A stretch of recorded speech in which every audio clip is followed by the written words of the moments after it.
Do you want to know how to build a simple but pretty house for your forever world? Well, you're in luck, because you are at Enzo Builds. Today we're just going to be doing a simple house. Yeah, I'll give you the block list right now. Perfect, perfect, perfect.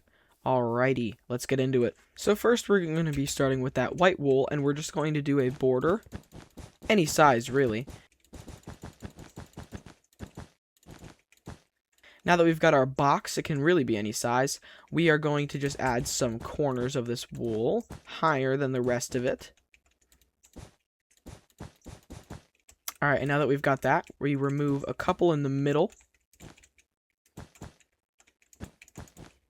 And we take our calcite and pop it right in those gaps until it looks something like this. But we're doing it on every side. Alright, now that we've got that, we fill in the rest of these gaps with the diorite.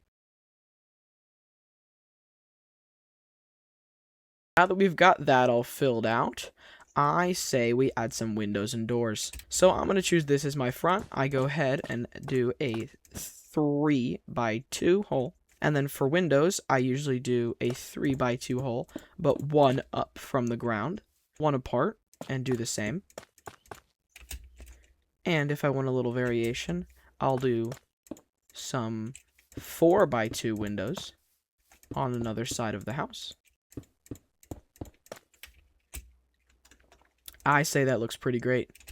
Now, just take any dirt block like podzol or a grass block. I'm just going to be using some normal dirt. And then grab those spruce trapdoors I talked about and the jungle trapdoors I talked about. Place the dirt all along the bottom, and then just randomly place a variation of jungle and spruce trapdoors.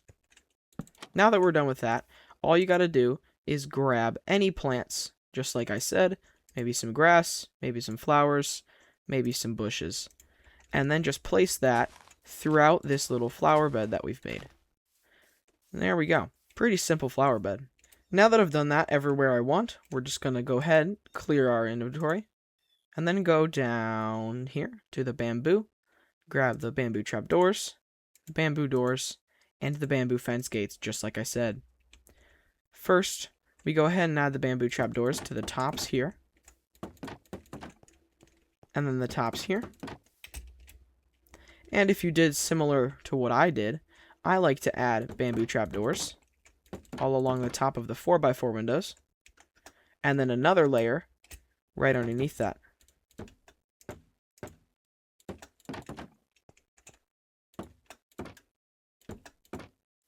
And for these 4x4 windows, if you just want a little bit of depth, you can add these trapdoors right on top, just for a little fun. It's not for everybody, but I think it looks pretty cool.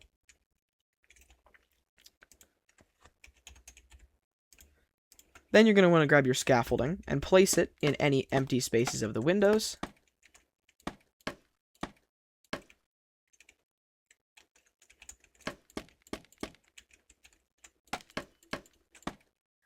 And I'm going to go ahead and add the trapdoors in these ones too. Make sure you flip them open. Now, this might look a little odd, but it'll make sense later. Now, you can use any door, but I prefer to use the birch door.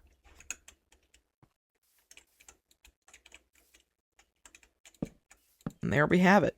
There is the doors and windows. And now, we're going to take the jungle slabs and the spruce trapdoors, and if you want, the spruce slabs as well. So you're just going to go ahead and place those throughout any random patterns you want. And then you take those trapdoors and you place them right along here at the bottoms of the slabs. And now you have little overhangs with little holders so it doesn't look like they're floating. Make sense now? So now we're going to grab some copper blocks. You're going to go right around the edge with a variation of these two more green blocks. And if these interfere, that's okay. It won't really matter in the end.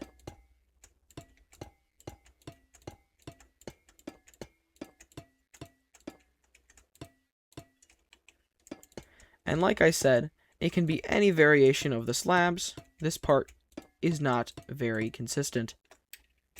There we have it. Now just a simple little roof, but it's still not filled in. So let's elevate this a little further by grabbing that warped slab I talked about,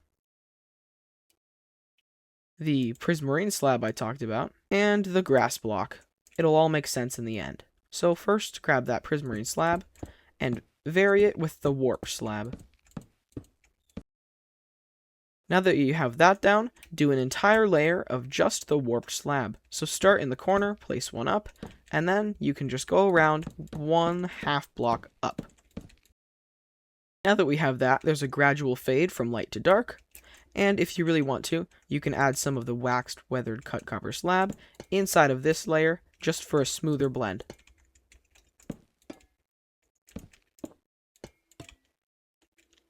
Now that we have that, we're going to use this grass block that I told you to get to fill in the rest of the roof.